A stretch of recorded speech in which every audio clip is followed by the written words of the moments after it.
Hello, sports fan. This is Stephen Hill with Sports Choice Plus. I'm bringing you a very special breakdown. I'm going to be covering the offseason that the Hornets need to change the team. Before I get right into that, I want to make sure that you're subscribed to the YouTube channel so you can get all the updates and all the breakdowns. Without further ado, let's get right into it. The Charlotte Hornets for the 2024-2025 season went 19-63. That's 19 wins and 63 losses. They own the number 4 overall pick, which is their own, the number 33 overall pick, which is their own, and also the number 34 pick, which is via New Orleans Pelicans. When you're looking at the free agent market for them, Seth Curry's leaving, Todd Gibson's leaving, Trey Mann's available to leave, and also Wendell Moore Jr. is available to leave, but their core is LaMelo Ball, Brandon Miller, Miles Bridges, and also Mark Williams. This team/franchise needs somebody that's going to be mature enough to take the reins and build with these guys. You have solid foundation, you have solid pieces, but within that core, you got to ask yourself, which one of the 4 names, LaMelo, Brandon Miller, Miles Bridges, or Mark Williams, is going to step up and be your leader? When you're thinking about all the guys, they kind of just do their own thing. When you think about the Charlotte Hornets basketball games, it's not really any type of controlled atmosphere. It's just everybody doing what they want to. It looks like a pickup game of 21, basically, where it's one-on-one dribbling, and basically if Mark Williams gets the rebound, he puts it back up, or either Miles Bridges does the same thing.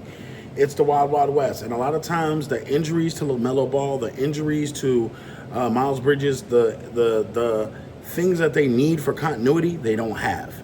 I think the top priority for them this front office, this offseason, is going to be getting a veteran in there that's actually good. Getting somebody in there that's not just going to be somebody that sits on the bench and claps when they get up for timeouts. They need a mentor in that locker room who's actually going to lead by example, and a guy that can actually help them elevate and get to the next level. I think from the standpoint, they're in a position where their draft picks are going to have to work out for them because they're in the lottery draft almost every single year. They're always drafting within the top 2, 3, 4, 5, or 6, and then they're left with, okay, well, next year is going to be good, or next year is going to be good, or next year is going to be good, but it's never that. They're basically at the bottom of their division, and you think, from the leadership standpoint, who's going to be the leader on the team? You know, there's talks of LaMelo Ball maybe moving on. There's talks of maybe Miles Bridges moving on. But you got to think, for this team to get better, they have to understand year in and year out. And I'm talking specifically to first-year general manager Jeff Peterson, that you're going to have to think outside the box with this group. And you're going to have to think outside the coaching staff outside the box, because you have to motivate these guys because they're not really motivated to do it. Yeah, they're motivated by individual numbers, and you see them go get after theirs individually, but when it comes to team defense, they're not playing well. When it comes to actually hustling and effort in some of these games, they're not giving it. So a lot of those games were blowouts for the Hornets. So from the standpoint, my suggestion, I would say find a veteran that you could trade for. Find somebody like a Steven Adams. Find somebody that you can actually plug and play, that could be a mentor and still play with these guys. When it's all said and done, you got to think about this. Mark Williams, could he be that veteran literally to grow up? The young guy that you traded potentially to the Lakers and he came back, could he be the guy that put his foot down and say, you know what, I'm going to be the leader of this team? Possibly. But from a standpoint, they need somebody out of this group to stand up and be the leader of the team and really take the reins, because they have extensions that are coming up for a couple of players.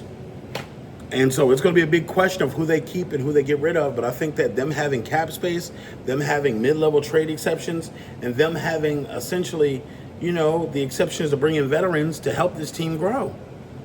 I think overall, since the last 5 years, they've had less than 5 games that have been meaningful basketball. Because it's all been no playoffs, it's all been losing seasons, it's all been injuries and lost causes. Since Kemba Walker, they haven't been relevant.